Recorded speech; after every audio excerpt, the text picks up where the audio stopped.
Hello,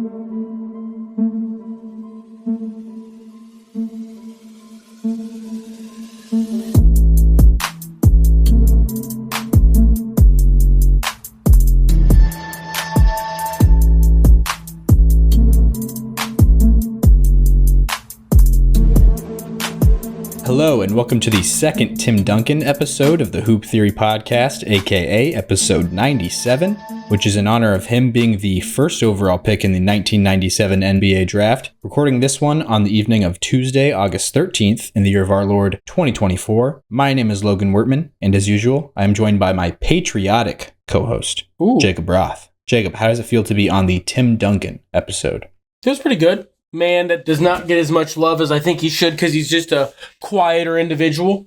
Kind of like the exact opposite of, honestly, where people put Tim Duncan and where people put Kobe, almost just directly flip them, and that's almost perfect. Honestly, yeah. I feel like that's like a great way to do that. Also, I've been watching old clips of Larry Bird. That dude was really damn good. And sometimes I wonder if even as a Celtics fan, I don't give that man enough love because I just didn't witness it. Like, yeah, there's a certain thing that, like, if you didn't witness something, you don't give it enough respect. Like, we can't fully acknowledge Michael Jordan's greatness, but also the 45-year-old dudes that stop watching basketball can't fully understand LeBron's greatness. It's like a similar thing where we're both wearing rose-colored glasses, and the other thing doesn't look as good. Anyway, that was a little rabbit hole. I do feel patriotic wearing my Patriots jersey. Shout out to, this jersey's already outdated. This is a Christian Gonzalez jersey, but he switched his number to number 0 after his rookie year. But he's still on the team, though. Yep, I'm never getting a rookie jersey ever again because, he's very good. Is like probably like a top. He got hurt, so this might be a bit bold. I'm going to wager to say he's a top 5 corner in the NFL. Like, he's good. Mm-hmm. And he wears number 0? He wears 0. It's a new thing. Oh, okay. Like, being able to wear 0 is a newer thing in football. Like, past 4 or 5 years. I was just thinking from the standpoint of being a corner. I've only ever seen them having the 20s and 30s jersey numbers. Because that's a new thing where defensive linemen, everyone is unlocked number-wise except for offensive linemen are the only ones that are still number-locked. Everyone else is free-balling, I think. They can go anywhere with it. I think. There might still be some things that people can't do, but like Teddy Bridgewater was like 55 and he's a quarterback. Really? Yeah. I didn't know that. I'll double check what his number was, but it was like a crazy number. Oh, that's funny. It's saying he wore the number 10, but maybe it was just preseason. I know I've seen a video of him throwing the football wearing like number 50 something. It's like, it's a lineman number. Anyway, but yeah, glad to be here. Patriotic also used it for Team USA winning gold, which was something that we did not get to in the last episode, which was recorded actually just yesterday from our point of view here on Tuesday. So if you guys have not listened to that episode, go check it out. But it's really like part 1 of this episode. I don't know if I'll market it like that, but that's essentially what's going on here. Yeah. So we're going to just kind of get into all the topics that we were not able to get to in the last one, since it was a kind of jam-packed episode, to be truthful. But the first thing that I wanted to kind of, I guess, skim over a little bit was alluding back to that last. Actually, I almost forgot that I need to be a good host and plug the stuff that we need to plug at the top of every episode, which is the Patreon and the Buy Me a Coffee. If you would like to support us and help us, make this dream a reality, make this like a job, you guys can go and do that for us at patreon.com/hoop theory or buymeacoffee.com/hoop theory. All our links can also be found in the description of both the show and the episode, wherever you're watching or listening to this. We would also greatly appreciate it if you would rate the show, leave a like or a comment. Of course, be sure to subscribe and follow the feed. And lastly, we would also love it if you sent us something into our mailbag for us to read and react to. Basketball related or otherwise, you can send those over to hooptheory.mailbag@gmail.com. And now, without further ado, let's get into what I was just kind of opening up, which was one of the main topics that we talked about last episode. Was one of my favorite things, honestly, that we talked about was the KD Twitter beef, Twitter war. And I totally forgot to bring up my favorite quote. I brought up like that Game of Thrones. Mm-hmm. What's that called? Parallel. Yeah. And I was like, that's like not even a tenth as good as this line that I should have quoted from the same guy who said it, D-Line from the DNVR Nuggets podcast. But he said, I think he made this a tweet also. Paraphrase KD in that Twitter war basically as, shut up and watch us dribble. Because he's basically, the way he's talking to fans is like, you guys shouldn't have opinions, you know? Mm-hmm. So it's just kind of a funny twist and reverse on that old, for those who have not heard that quote, some lady news anchor saying that to LeBron, shut up and dribble. I believe it was, I see her face. Was it a Fox News person? It's Megan Kelly, I think. Okay, yeah. I think that's a Fox News person. Right? That does sound familiar, but not totally sure. Laura Ingraham. That's who it was. Yeah, I think I've heard that name also. Was she a Fox News person? I believe so. Mm-hmm. Yeah, so there was that quote that was the shut up and dribble, basically. So it's just a funny twist on that to, you know, kind of point out the, I guess, fault in what KD, his viewpoint on where he takes a lot of those Twitter beefs or Twitter battles. At the end, yeah. Like it's like at the end. I don't know if he feels like he's losing, but he's like, this is my kill shot every time. Mm-hmm. Still more on KD's side, I think, because I think that I get where he was coming from a bit, but also I think it's just lame that's where he drags it every time. But he doesn't care what I think, so shout out to you, KD, being a dog. Yeah.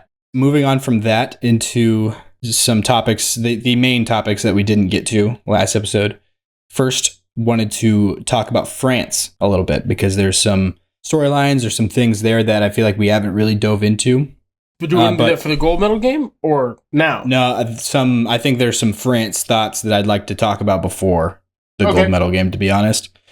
And that is, you know, in the games leading up to the gold medal game, their path was one that was kind of fishy looking. Obviously, there's one that we covered a couple episodes ago now, the end of the group play game against Japan, where they got bailed out on that 3-point call or 3-point foul call. That was an and one to give them a 4-point play to send it to overtime. To send it to OT, yep. Yeah.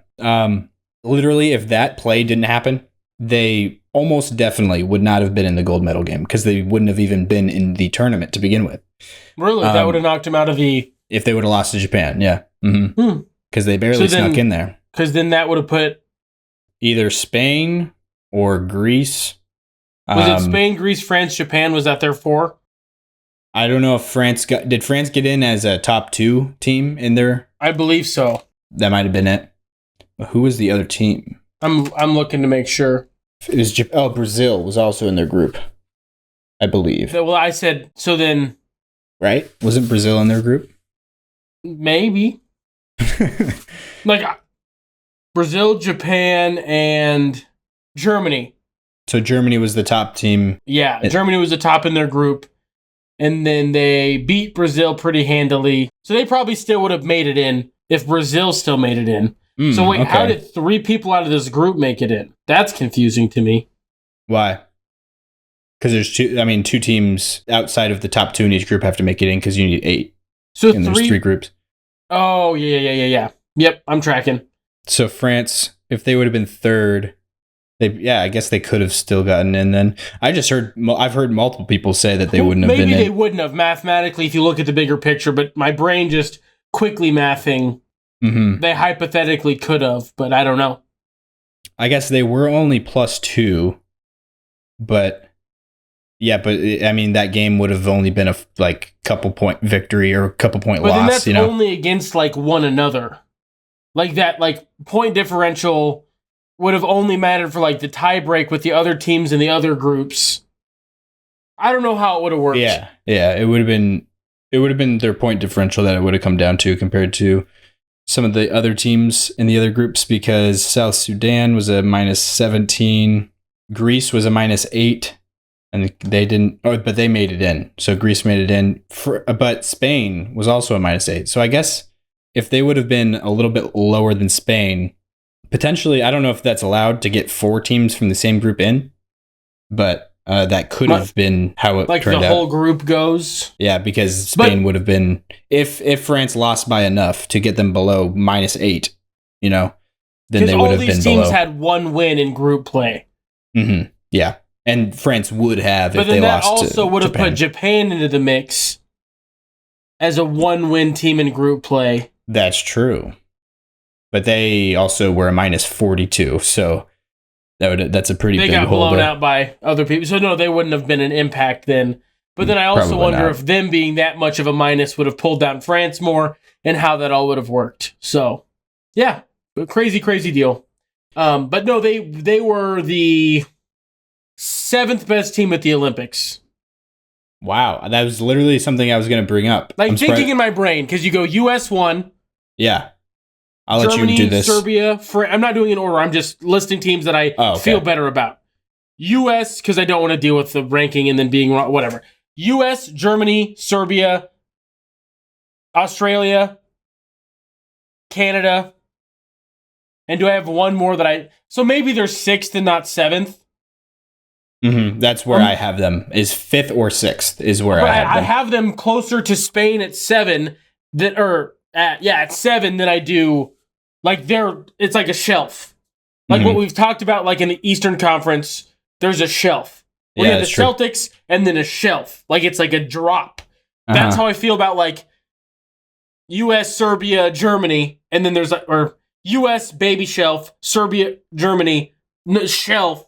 And then Canada, I don't even know how I'm doing it. That's why I didn't want to rank them, because I knew I'd mix up the order. But, like, France is definitely, I don't put them in the same realm as those top 5 teams. Like, if they had to play, especially how they were playing at the Olympics. In a vacuum, I do not believe this way. But with how dookie shoes they looked in the Olympics, they were bad. In the group play, for sure. The fact they ended up as a silver is almost criminal. Yeah, it really is. I would argue that even in the quarterfinals against Canada, they just they played better, but it was just kind of like just a weird game from Canada. I didn't feel like it was like Canada's best foot forward. And then against Germany, I also felt like it was this just weird, like Germany falling apart a little bit. Like, and I blew up on Franz in the first part of the episode, like the one that was recorded yesterday.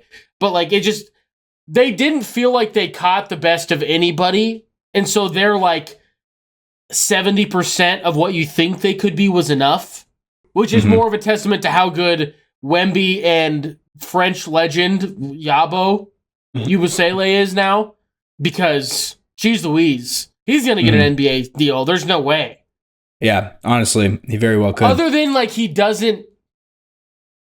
kind of like a Dylan Brooks in terms of the like on an NBA court, if he like feels that confident, you don't feel great. Like, you don't want him to try to do that all the time. He's like a guy you feel great coming off the bench, being that offensive piece. But, like, defensively, he's not bad. But his defense looked a lot better because of FIBA rules. Like, everybody, like, thinking he's this, like, oh my, is that, like, the best, like, small forward we've ever seen? No, it's FIBA rules. Like, he's good, but he's not, like, he's not an NBA starter. And I don't even think he's, like, an NBA playoff rotation guy. He's maybe on the edge of that if you're a bad playoff team. But with that being said, Yabo, come home. The Celtics weren't wrong. They were just early. We love you. Yeah, no, he looks good, especially in FIBA play. But somebody called him Beignet Wallace. Beignet Wallace because of his hair? Is that why? Because of the hair and just kind of the... And is Beignet like a French version of Ben? A French word. I think it's just a word. Oh, okay. Nice. That's funny. But I did want to go back to the ranking of the teams, because I kind of made those tiers. Oh, you built an shelves. actual list. Yeah. So I had USA a solid number 1, obviously. 2 through 4 was a big toss-up for me. I could go really in any order, but I had that as Canada, Germany, and Serbia. Yep. And then 5 and 6 I had on the same tier together, which was France and Australia. I could have gone either way with them, to be honest. Mm-hmm. And then the next shelf after that was Spain and Greece at 7 and 8. And Greece, I feel like somebody could make the argument them being a little bit higher just because of Giannis, but Yes, but like they are so bad around him. Yeah, they Like, really were.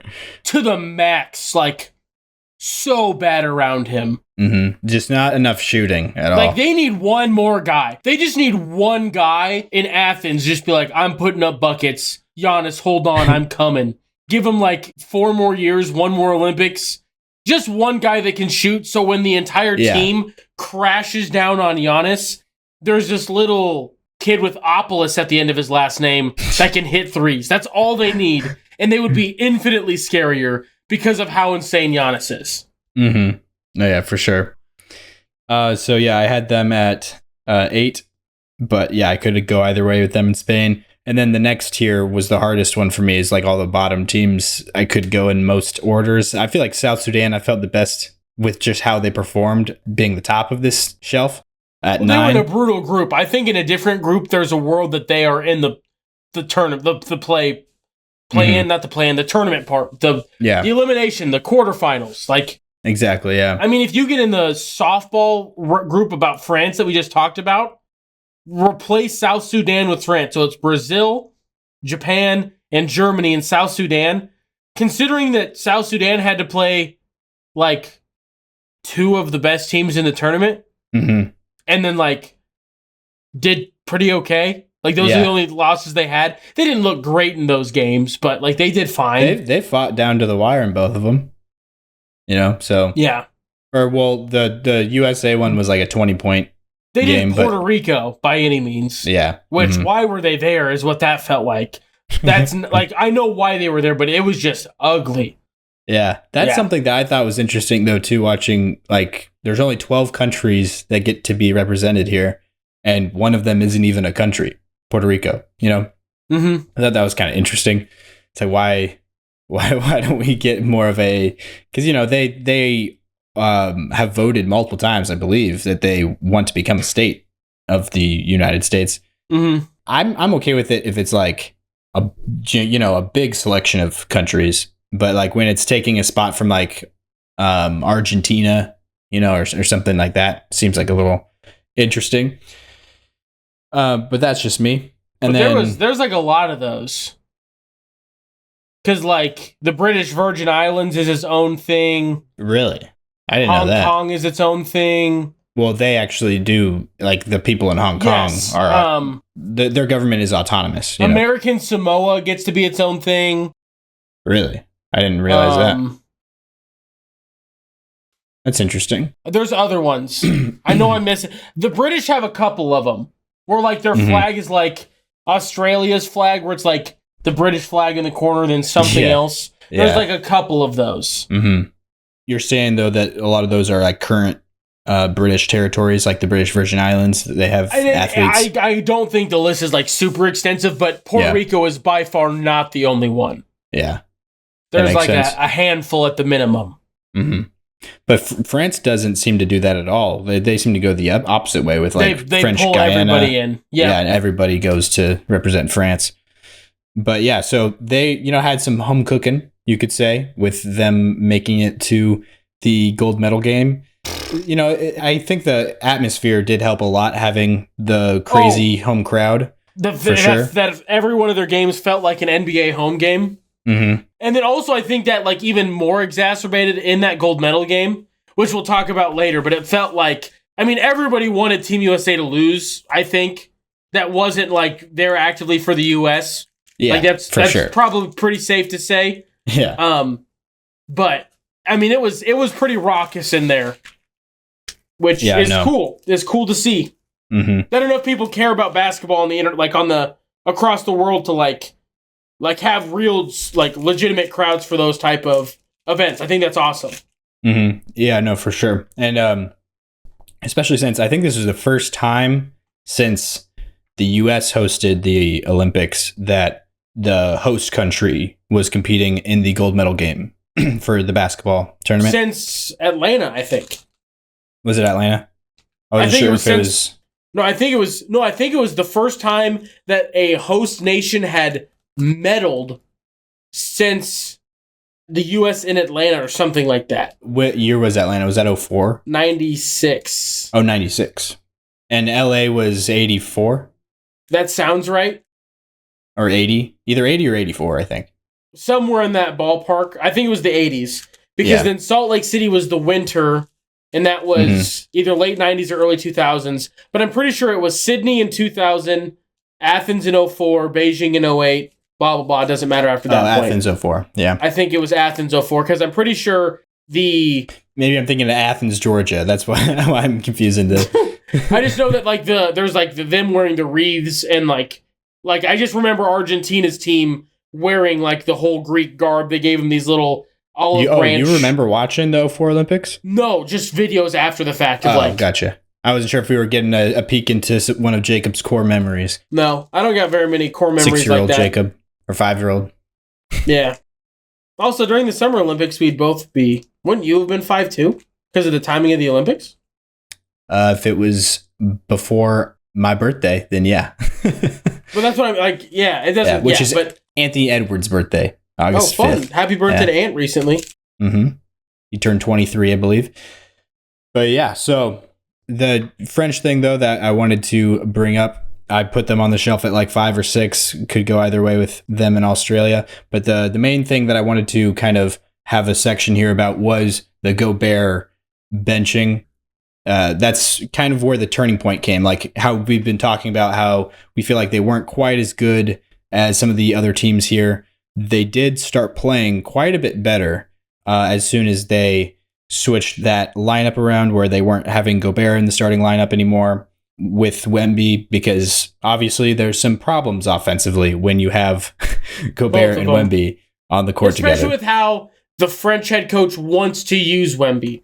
I think that's like the best place to use him. Obviously, I don't think it's wrong, but like Wemby has the skill set, you could like try to do some other stuff with them. But in the way they were trying to use them both, it was not good at all. Yeah, their offense while Gobert was in the starting lineup was basically just Wemby creating shots in ISO, and it was like, are we really just going to do this all game?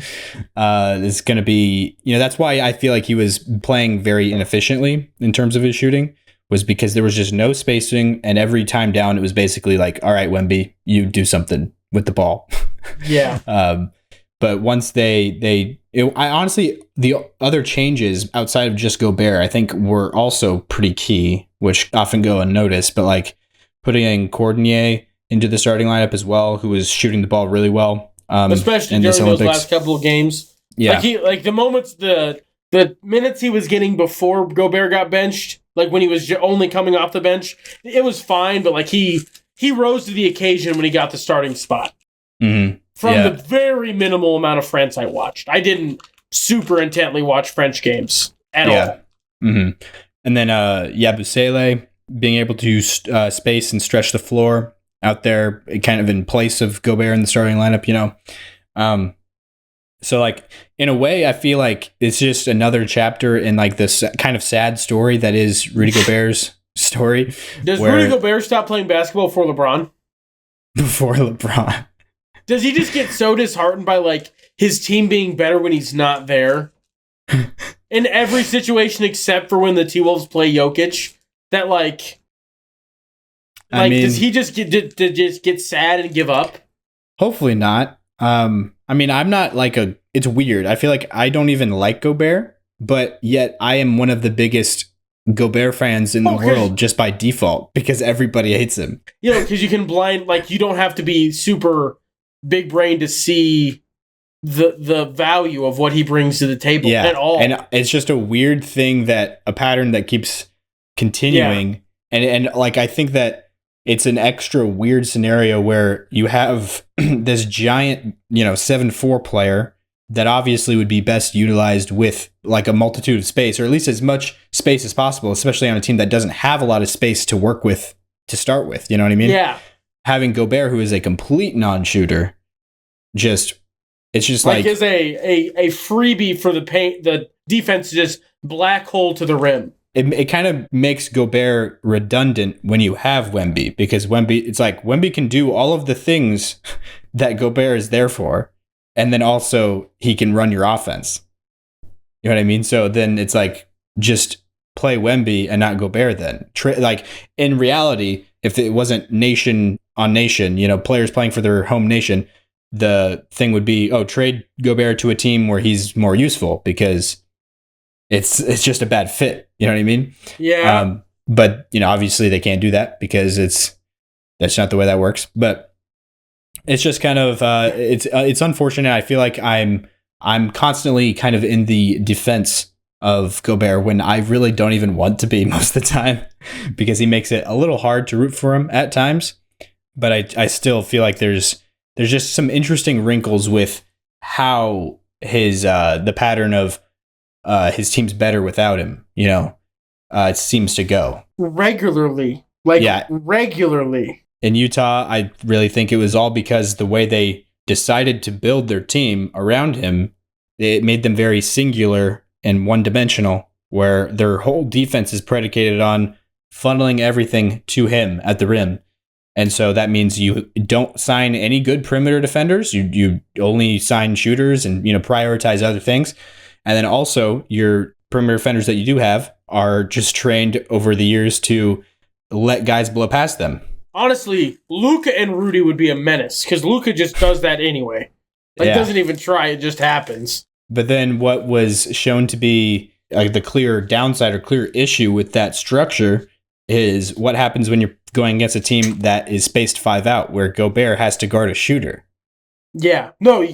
So then teams playing them in the playoffs would just use those, even if it wasn't their best 5 players, they would just sub in 5 shooters. He is the best bad NBA player possible because he's not bad. He's very elite at what he does. But in today's NBA, teams can just turn off his value.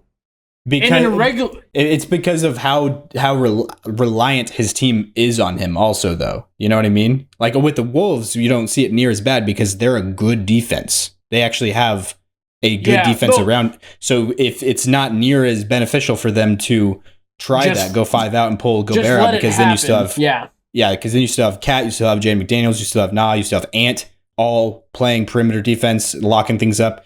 It's not like an easy run to the rim layup line. It's not free. Yeah. Which it was in Utah, because that's literally the plan they had to make the roster was to do that. So it was just kind of a pretty major oversight looking back, and that really tanked his value to a lot of spectators across the league, because it was like he's getting paid max money and he can't even be on the floor right now. Which it does feel insane that he's getting paid max. That feels that part of it does feel incorrect. That feels wrong. Yeah, and he got traded for 5 first-round picks and Walker Kessler and a bunch of other good young assets. Walker Kessler was a T-Wolf? He was drafted to the T-Wolves, but he never played for them because he was essentially the 6th first-round pick in that trade. That's got to feel really bad in hindsight now. I didn't realize that. You did at one point. You for sure did. But because, remember the memes of after Gobert punched Kyle Anderson, where people were sharing the memes of Walker Kessler, showing his stats compared to Gobert's on the season. And at the end, it said teammates punched 0. Because they were traded for one another. Walker Kessler does not punch just people. And he was 1/10 basically of that trade. And it was they're pretty comparable right now in their value. And one isn't a max contract. Yeah, exactly. Especially when you factor that in. But Jared Vanderbilt was also a player in that trade. Oh, that one hurts. I love Vando. Yeah. So pretty rough, but it did help the Timberwolves defeat their arch rival or nemesis, or the bane of their existence, the Denver Nuggets. That was their ultimate goal. So they did accomplish that. But yeah, I guess that's just what I wanted to. Oh, also the other funny thing about the Gobert situation is how it was announced that he was being pulled out of the lineup.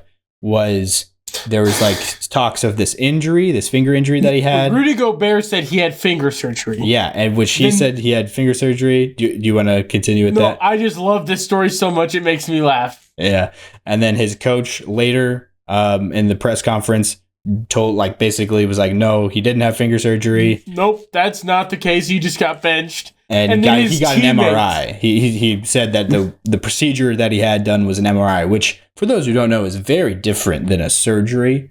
It's not even close to. That's like what you're doing to diagnose something. It's like to see if you need surgery. Yeah. Yeah. And then his teammates were like, "No, he got surgery." Yeah. Like after the fact. So it was like this weird. Like, did the coach not get the memo that he was supposed to like? Or maybe the coach just hates Rudy Gobert. I have no idea. But it felt weird. It just felt weird. Mm-hmm. Yeah, especially when, like, I get the taking Wemby or taking Gobert out of the lineup because Wemby is Wemby. I understand that. And, like, prioritizing that fit. But then whenever Wemby's not on the floor, I don't see the reason for not putting him in the game, which is what Vincent Collet, the head coach of France, was doing. You know, like he was putting in just lineups of Yabusele and Matthias Lesor instead, going small, you know.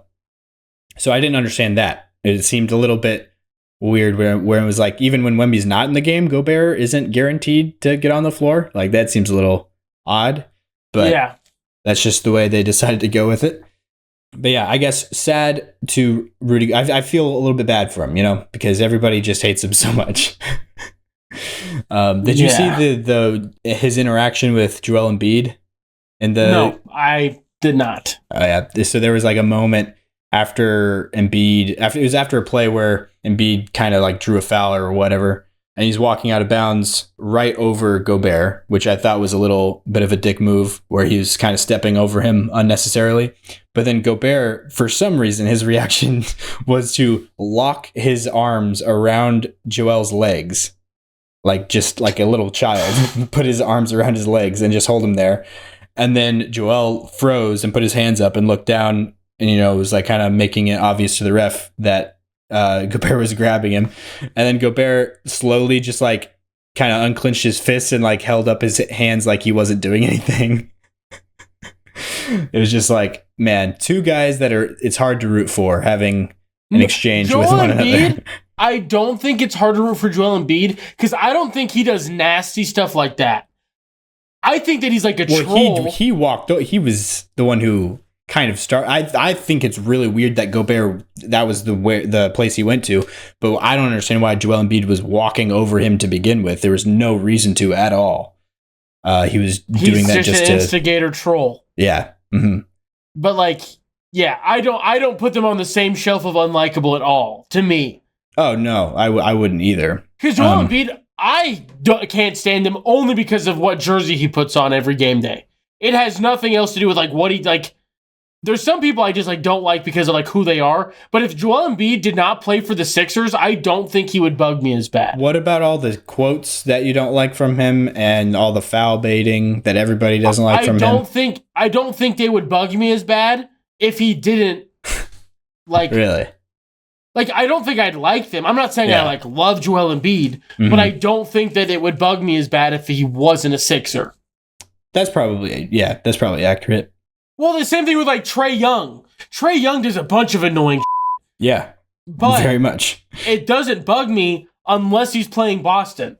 I think I've texted you this before. I'm like, man, I love when one of our earliest clips on TikTok. Yeah. I was like, I love when Trae Young does this stuff, but when he's doing it to your team, it just gets you mad. Yep. I believe you said that you wanted to punt him across the room. Is your quote.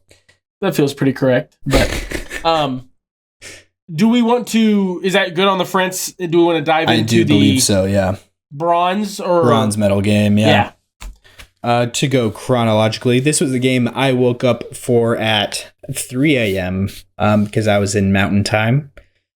I woke up at 3 a.m. to watch this game. It was pretty enjoyable, to be honest. Pretty competitive. There were a couple points where it seemed like, oh, this could, slip out of grasp. But for the most part, I was very confident in Serbia. The biggest thing that I regret from the lost episode, which I don't think we've mentioned in this episode yet, but last episode, if you've heard that one, we had to re-record episode 96. But in that original recording, the main thing I felt like was probably the crux or the biggest meaty point, of that episode was the back and forth we had about Serbia versus Germany how you basically said like there was one team that you were worried about against the and then U.S. change it to 1.5. Yeah. And then I said only one team, and you said 1.5, referring to Serbia As the half. Yeah. And then I kind of went into this sentiment about how I was pretty confident in Serbia. I just felt like they had a really good shot at the U.S. from what we had seen so far, and then they went on to almost beat them in that game. Shoot really, really well. Mm-hmm. And at points, literally, we were texting. I actually thought Serbia won the game because I was behind by a bit, and I like kept it kind of vague just to like not spoil anything. But knowing that Logan started behind me, I was like, "Well, you're gonna love watching this game." And that was it. Like halfway through the third quarter when you were like catching up, and I'm like, "Yeah, you're gonna love this." I don't, but you're gonna love this. And then, yeah. Yeah, so at one point I was texting and basically behaving as though Serbia won the game because I was like, it was just a formality at that point, but ended up not being. But yeah, so Serbia gave the U.S. the heaviest punch, in this tournament. Mm-hmm. So I'm glad they were able to come away with at least the bronze medal in this one. Yeah, so I guess that was the one clip or one thing that piece that we lost. Yeah. I was the most upset about losing was my warranted confidence in Team Serbia. And then Germany, their counterpart in that argument was the team that they faced for the bronze. Franz Wagner was and Dennis Schroeder, both their best players throughout this tournament, kind of wilted a little bit under the pressure, especially of Avramovic. Avramovic kind of locked the crap out of Dennis Schroeder. Yeah. He made him look regular NBA version of Dennis Schroeder. But yeah, so that one was cool to see. The Franz is just, I understand that, you went into the big kind of hammering him last episode. And I've heard some other people kind of share that same thought of that big contract extension that he got being a bit of a mistake now that...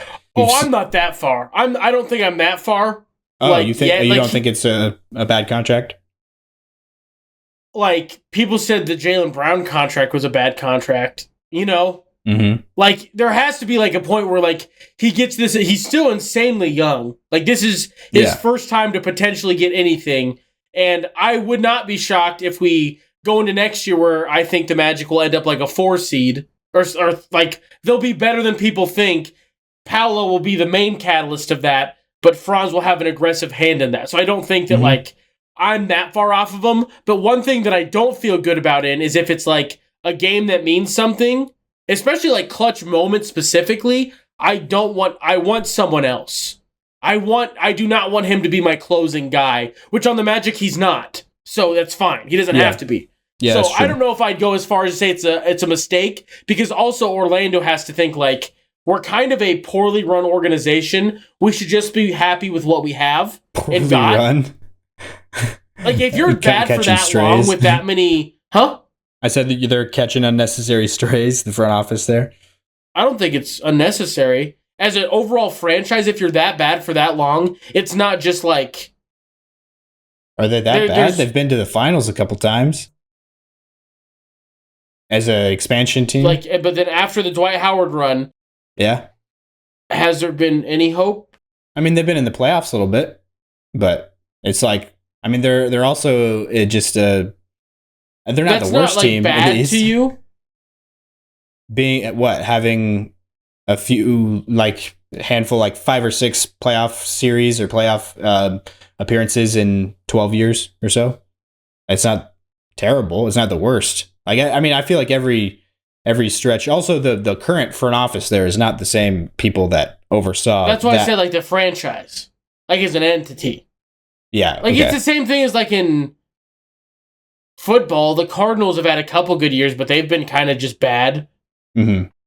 Yeah, but I was just reacting to the poorly run phrase. When there's enough people that rotate through, and the common denominator is just like the owner, you're doing something wrong. You can be bad at being an owner. Yeah, but I'd say in the recent years with their current front office, I feel like they've made really good moves. Yeah, they got rid of Steve Clifford finally, and they have really invested in like this youth movement that is seeming to be one of the brightest of the NBA. Yes, yeah. I concur. But yeah, I didn't think that it was a hot take to say that the Magic are kind of a not exactly ideally run. Anyway, we don't need to keep continuing down this because we don't need this episode to be very long. But I don't think it was a bad contract necessarily. I just don't have, I don't want him to be my clutch time option at all. Mm-hmm. Almost bench him borderline during clutch minutes. Yeah, see, I feel like that's a bit of I think that, there's definitely some bad signs from the most recent big moments. But I mean, just last year in the FIBA World Cup, he put the team on his back and delivered in big. I mean, they won gold, and he was like a big part of it. I think might have been their best player. A lot of people probably would say Dennis Schroeder was. Schroeder. Yeah. It was like a 1A, 1B at the minimum, at the worst. If it's not for Franz at the worst, if it's not just him being number one with Schroeder at 2. But yeah. So that's something that I feel like I still am a little bit higher on Franz than I think most of the consensus is at the moment. And then Daniel Theis also had a really big Olympics, plays very well for his motherland in nation on nation play. But, it seemed like Serbia definitely won the energy battle in this one, was the main key, to be honest. They kind of came in with the fear of not wanting to, go down in a way that was like, oh, we gave the U.S. our best shot, and now we're just out. We're just out. Yeah. They wanted to make sure they came in with that same intensity, that same energy that they had going against the U.S., and they delivered pretty similarly for the most part. They didn't shoot quite as well, but they defended the heck out of the game the same type of way. So it was good to see that. And Jokic ended up with his first triple-double in the Olympics, which is the 5th one in the history of the Olympics. The 4th one being from LeBron James just 2 days before in that Serbia-US game. But Jokic actually ended up so he had that one triple-double. It was 19 points, 12 rebounds, 11 assists. But he also had those 2 Sombor doubles that I mentioned in the last episode. And that was in 7 games. So he was very close to having 3 triple-doubles in 7 games in the Olympics, which would have been a pretty major feat. I think both of them, he probably could have got the triple-double, but one of them for sure, he sat the entire 4th quarter. That was the Puerto Rico game. And I think that was also the game where he, on what would have been his 10th assist, Petrushev blew a layup in transition. So it was that close to happening. And he would have had multiple in this stretch then at that point. But yeah, so those are my thoughts for the most part on the bronze game. I'm good to move on to the gold if you are, sir. Yeah. That game obviously was France versus USA. France came away with the silver medal here.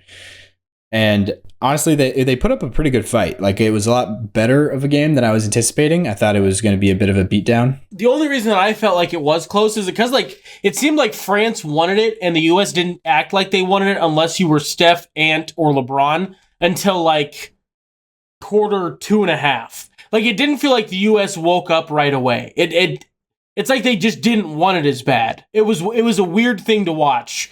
Obviously Steph and I think LeBron and I think Ant were all off the rip, awake, ready to go. And I can't think of a better term than awake, but the other guys, Jason Tatum, I thought he looked like he just didn't want to be there, which was confusing to me. But yeah, it was just a weird thing. His minutes, honestly, they felt a little bit like not sympathy. I don't want to say that because that's a quote from other people that I heard say that, and I don't really fully agree with that. I don't think he's been, ever since that DNP, he's been out of it. It doesn't, and I don't think that he was.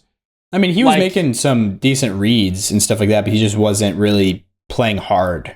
He wasn't it was weird. It didn't feel like I was watching Jason Tatum play basketball. It felt weird because that's Jason Tatum is usually not the hustle superstar, but he does those type of like things a lot of the time and cares and gets into it despite his status of what he is on the team for the Celtics, you know? So it just felt weird to see him kind of like lethargic about stuff. And I don't know if that's because behind closed doors there was some sort of something between him and Kerr, and we'll know if he has a 50 burger on the Warriors. That'll probably, I'll treat that as my answer if he has issues with Steve Kerr or not. Or if he plays all 48 minutes, like the first time they play the Warriors, he'll be like, okay, okay, guy. Yeah. Which I doubt any of that'll happen because I don't think that's in either of their, in Jason Tatum's spirit necessarily to. Maybe the 50 piece, but. Yeah. Yeah, I could see that.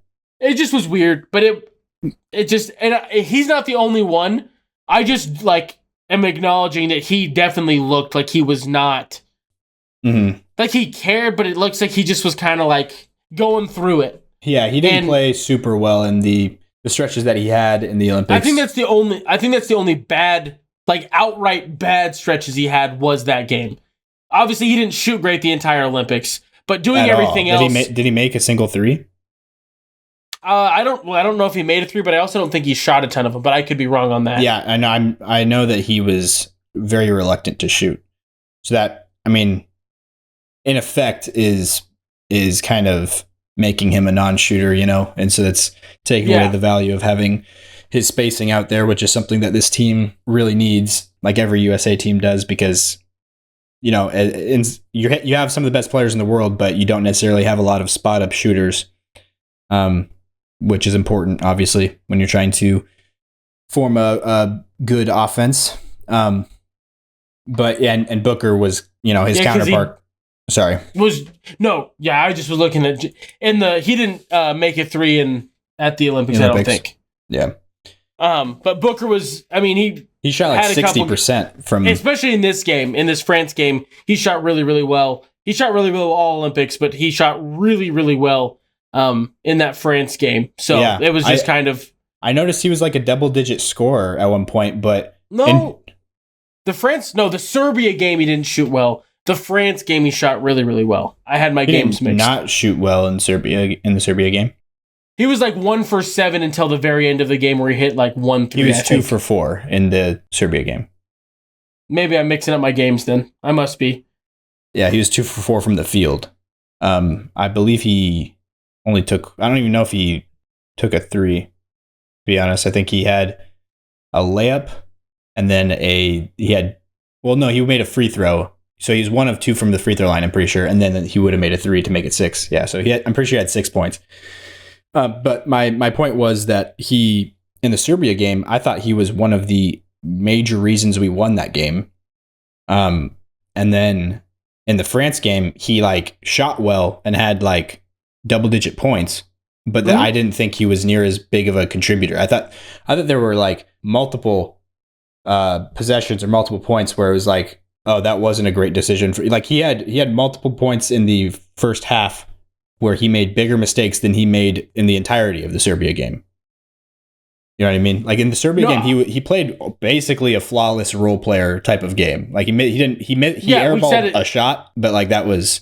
We said it yesterday that he just had the Derek White game of all games, but just as a better basketball player than Derek White is. Yeah, for sure. But he didn't really have the ball much. He really did stick in that Derek White type of lane and defended the hell out of the ball. He was pressuring full court, and that was the reason why he was on the floor that entire fourth quarter. Closed out the game for the U.S. They literally couldn't take him off the floor because of what he was doing to lock up Micic and Avramovic and Bogdanovic. Honestly, he was honestly probably the best screen navigator in that game as far as the U.S. guards was concerned. So big props to Booker. I think he was kind of like an unsung hero of this team in a lot of ways. I think Steve Kerr said that. I think that was really? like one of his big things in the post-game press conference. He's like, Steve Kerr or Devin Booker was like our unsung MVP. I think he might have said those exact words as unsung MVP. So yeah. Yeah, I agree. But that was my thoughts on that one. And then on the French side, Yabusele and Wemby, they were like the catalyst that made it a close game. Yeah. They did their best, and there's only so much you can do. And then Steph did what he did at the end, and it was pretty much Have you heard these French calls? Oh, no. I have After not. we're done on this episode, you need to go and just look up French translation of the Olympic gold game. They call him like the angel of death. And like it's crazy. Yeah, no, that's funny. I will definitely look into that. But Steph, yeah, the major moment that he had at the end of this one was those 3 threes that just completely put away the game. When it got close, it was like a 2 or 3 point game at one point with like 2 minutes left, something like that. Sorry, it's this devil named Curry is hurting us. And then the everybody's translation. been making memes like me when I go to an Indian restaurant. That's funny. But yeah, each one of his threes there at the end got like progressively more insane. Honestly, I felt like they got progressively more like Steph. Like they just like kept like evolving. Like, oh, that's a 3 that a lot of good shooters hit, and you're like, oh, that's a really good catch and shoot, active off the ball 3, and you're like, that's the only shot that's the only human being that could make that shot that I would feel confident in was that guy. It's Steph Curry, and in the history of the world, that is the only guy that I feel like could do that. Mm-hmm. And he let go of it. I'm like, it's in. Like immediately, I was like, oh my goodness. Yep, it was like fading away against like 3 defenders. And I want to see a different angle, and I don't know. I mean, it's the Olympics; they'll have to have it. I want to see the angle where it's like slow mo on Curry, and you see all 3 like defenders like clap their hands where the ball was, like right at the end. Like I want to see that slow mo camera. I know they'd have it if it was NBA Finals game. And a lot of people probably know exactly which angle I'm talking about, where like it usually tracks with the ball, but it was like 3 French defenders' hands just all getting to the ball, just like coming very close. Oh, it was awesome. It was that was a great moment. Mm-hmm. So, and honestly, that was the best way it could have ended. Honestly, like from a storybook wise, like Steph struggling. I thought the same type of thing with Embiid, how he struggled through most of this tournament, and then in one of the biggest moments against Serbia, he like put on the hero cape. It's just like the way that story kind of wrote itself was very satisfying in this. The way it could have played out, is one of the best ways it could have played out. Obviously, other than the Tatum detail, that's the one thing that probably we would have hoped it would have been gone a little bit differently. But but I'm okay with it because this ready for my hot take? I'll throw it on the pod. I won't even put it in our chat. The Boston Celtics are going to win 70 games. Between the offseason that Jaylen Brown and Jason Tatum have had, if there's any way that you could prevent a championship slumber coming out of the into the regular season, I feel like both of them have had things that they will show up game 1 and they'll bury the Knicks by 30. They are just going to be have a chip on their shoulder. Yeah. Okay. I don't care that we just won. Everyone is still talking. I'm done. Let's do it again. If there's any way that it could happen, I feel like this has been the perfect catalyst of that. And I feel like other than not having KP, every other guy will just feed off of those two. Like if they're both in that killer mode mindset right away, I feel like there's a world where the Celtics win. No, I'm going to stick with 70. I mean, they almost did it last year. It wasn't that far off. Was it 2 games? 60, I don't remember how many games they won. Because they ended up, hold on, I got to remember. I think they lost 19 games. So that would have been 63. That sounds right. So they weren't quite there, but I'm just going to ride with my boys. They're going to, there's not going to be a slumber to start the year. Also, if any coach is going to bully that out of people, I would have thought it was Mike Malone, but his players don't really have the you talked about it going into this last season after the Nuggets won.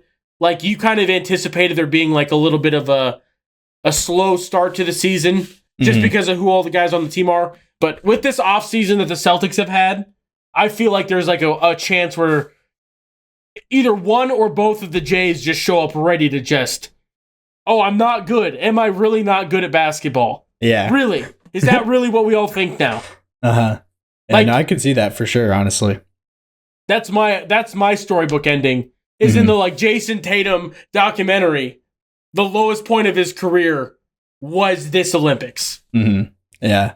Which would be an insanely high low, but yeah. And to confirm on that, the Boston Celtics did win 64 games last season. 64. So it was 18 losses. I know we ended up having to play we almost won it we almost only played 100 games throughout the whole year, like including playoffs, but it ended up being 101 because of that beatdown from the hands of the Mavericks. The hot hands. Yeah, exactly. So and that kind of gets into some topics that I wanted to get into with the bigger picture moment of the future of Team USA. Some people, I don't know if you've heard this, I'm sure you have, a lot of people saying that Tatum isn't going to be playing in 2028 because of his experience here at this one, and the rocky waters. But now you said either yesterday or some other time. Steve Kerr doesn't appear that whether it's because of Steve Kerr wanting to be done or mutual because of how much flack has been taken, Steve Kerr does not seem like he will be the coach. Also, for everyone thinks that Jason Tatum, the only way it happens if Jason Tatum says, I don't want to be back. Grant Hill is a Duke guy. Yeah. So for anybody that thinks he won't be invited because of how he performed, you're stupid and dumb. That's insanity. He's going to be invited. There's no way he won't be, unless this is like the beginning of his Space Jam take away his powers moment. You know what I mean? No, I don't want his shot to be gone, obviously, but there's a part of me that wants this to be the turn on the Magic Johnson point forward.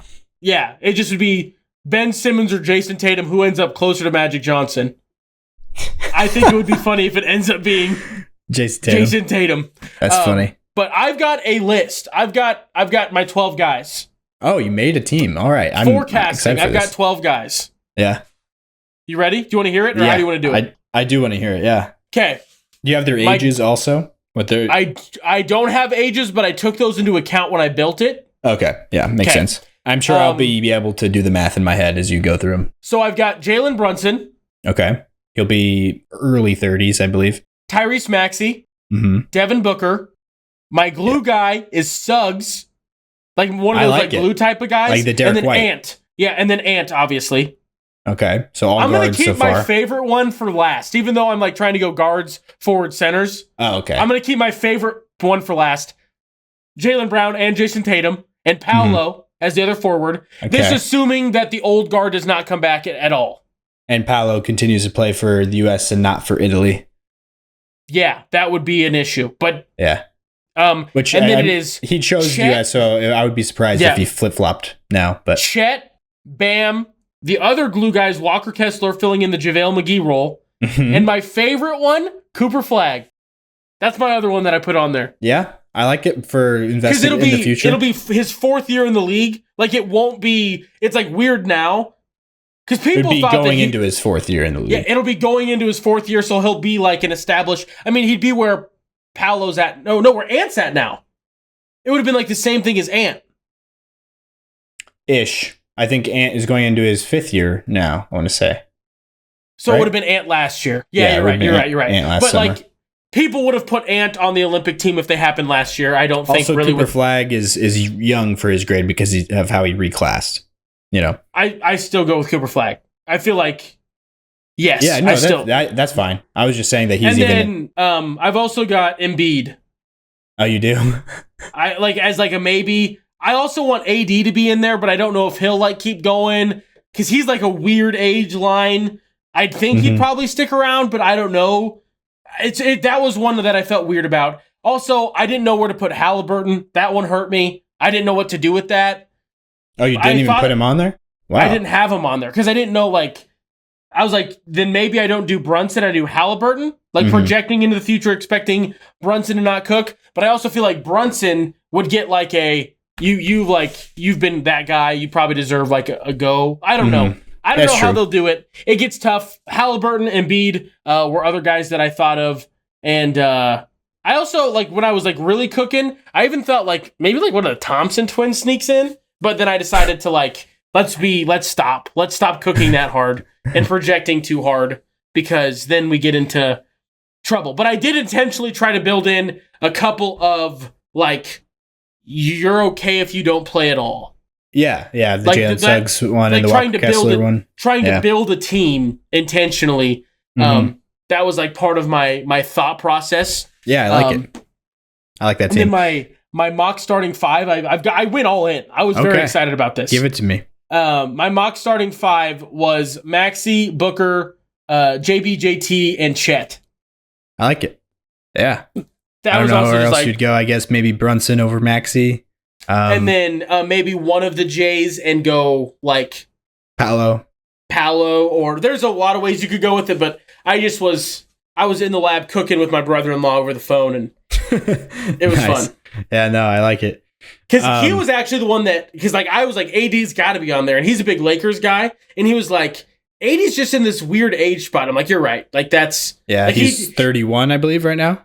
So that puts him at 35. So like probably, but you never know. I don't know. Yeah, I mean with his injuries, who knows? Embiid though, I was very surprised that you had him on there because it was, or did you just think of him? I guess I don't. He was on there as my brother-in-law said, and maybe Embiid, and I was like, yeah, maybe. Yeah. Did you see his quote? That was somebody asked him about the 2028 Olympics, and he said it might be for Cameroon. Like he said something about how like he might not play for the U.S. That would be the most Joel Embiid thing ever. That would be. But what would be even funnier is if France or Cameroon was like, no. That would be hysterical. Yeah.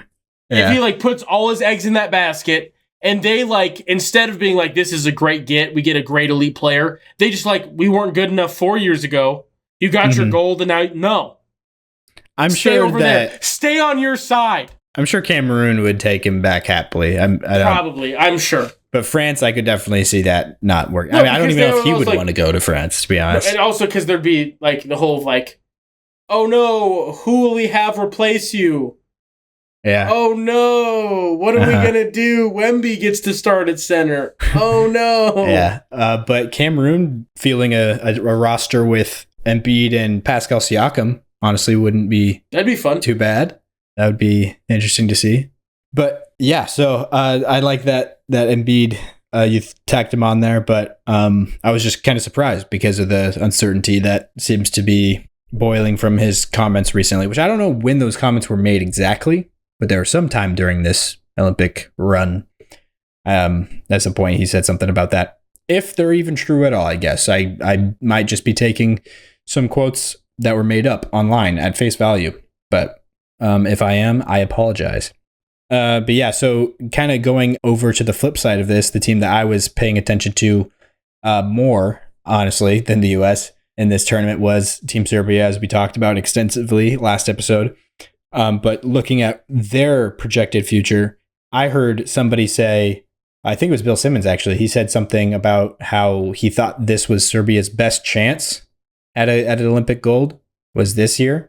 Which I don't know if I agree with that totally because of all of the young, like really good players that aren't even on this team yet that could be in 4 years, like the, Nikola Topic, as well as Nikola Jurisic, and then Jovic, who was on the team, but like in an elevated role. That and him being more healthy because apparently he was playing with a little bit of an injury and was kind of not in good conditioning. Is the reason why he didn't play near as much as some people were hoping.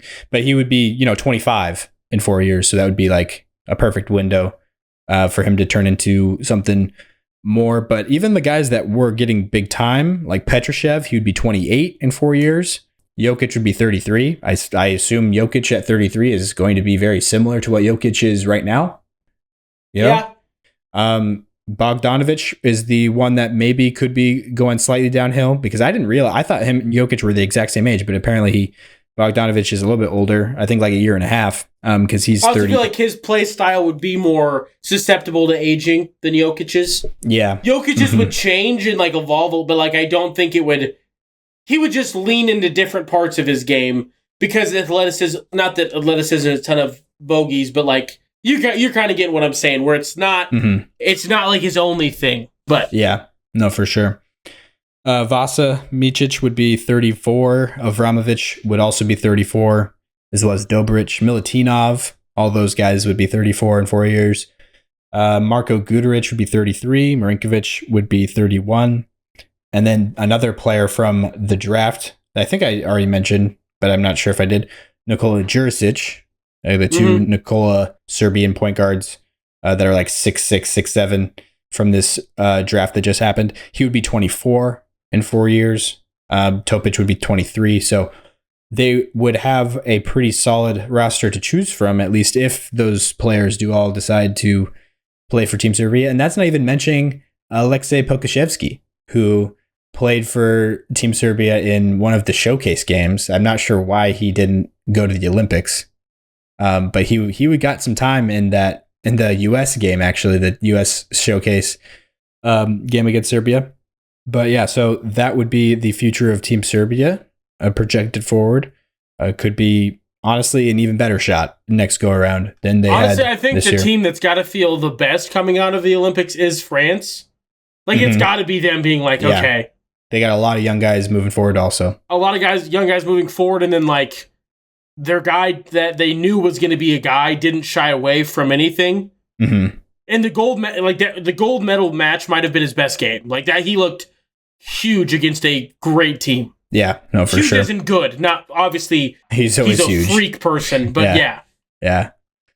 No, for sure. And then the last thing I wanted to touch on before we get out of here was the MVP award of this tournament. Was it given to LeBron, correct? Mm-hmm. Which I think was completely fair, to be totally honest. His team won gold. He had the triple-double. Mm-hmm. I mean, yeah. Yeah, but I guess the case there is to be made for somebody else. I think definitely would be Jokic. That's the only other person that I feel like is in the... Like, the only way you're not an insano person is if you're like, well, I could see Jokic. And I'm like, yeah, for sure. It's like taking a different approach to the whole mental exercise of, like, instead of prioritizing the winning team, instead going for the guy that was, like, clearly the carrying force. Get rid of him if seems like bad. Yeah. You could also do that with Caboclo. I'm just kidding. But Jokic, just wanted to point out the insane tournament he had while playing injured as well. Led the tourney in points, rebounds, assists, and steals, as well as the player efficiency stat that FIBA uses, which I don't know how they measure it exactly. I think it's somewhat similar to PER, but he led in all 5 of those categories, which is pretty insane. Like, was honestly somewhat close in blocks, I believe, as well. I think he was like 6th or something like that in blocks. I like imagining the world in which Jokic would lead in all those stats as well as blocks would just be like insane at that point. But yeah, so for all of those reasons, I feel like obviously is like the statistically the most dominant player of the whole tournament and came away with a medal. So it's like pretty good case, you know? Yeah. So I'll give him the concession, I guess, or the consolation prize on that award for all that it's worth. But yeah, that will be it, I guess, for my thoughts thus far through my notes here. I don't know if there was anything else you wanted to tackle before we get on out of here. No, I think that's a pretty good solid length, a good button-up point of the episode. A lot of stuff for folks to look forward to, including content on patreon.com/Hoop Theory, where you can support us as we continue this endeavor to keep you enlightened on the world of the National Basketball Association and basketball internationally as well. If you're looking to do that, again, it's patreon.com/Hoop Theory. You can also find it at buymeacoffee.com/Hoop Theory. Check out the TikTok, as well as head on over to YouTube, because we're going to do a giveaway at 1,000 subscribers over at the YouTube to give away another jersey, because we just want to, and we'd like to get the TikTok thing, might shut down, might close down. Head on over to the other platforms, find us if you like us, because we would love to continue providing you content. And I think I hit everything, Logan. Is there anything else you would like to add? Just the mailbag would be the last thing. Oh, man, almost had to touch on. But yeah, that's Hoop Theory hooptheory.mailbag@gmail.com. Send your questions, thoughts over to that. We would greatly appreciate that. But yeah, without further ado, stay happy, stay healthy, and we'll talk to you guys next episode. Peace up, A-Town. I can't believe I've never had that click, or have I, and I just forgot it. Okay, that it has to have. My brain doesn't work well enough for me to not have done that before.